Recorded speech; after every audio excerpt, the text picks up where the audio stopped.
Hello viewers, আসসালামু আলাইকুম viewers. আপনারা দেখতে পাচ্ছেন একটি ব্রিক্স ওয়ার্কের কাজ চলছে। এখানে 3 ইঞ্চি গাঁথুনির কাজ চলমান। 3 ইঞ্চি গাঁথুনির কাজ করার সময় অবশ্যই আপনারা মশলা 1:3 অনুপাতে মিক্সিং করবেন এবং গাঁথুনি করার সময় 3 ইঞ্চির ইটের ফ্রগ মার্ক অবশ্যই বিপরীতমুখী হতে হবে।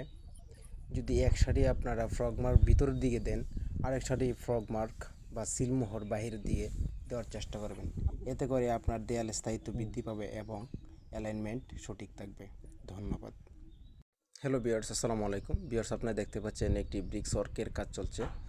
এখানে 3 ইঞ্চি গাঁথুনির কাজ চলমান। 3 ইঞ্চি গাঁথুনির কাজ করার সময় অবশ্যই আপনারা মশলা 1:3 অনুপাতে মিক্সিং করবেন এবং গাঁথুনি করার সময় 3 ইঞ্চির ইটের ফ্রগ মার্ক অবশ্যই বিপরীতমুখী হতে হবে।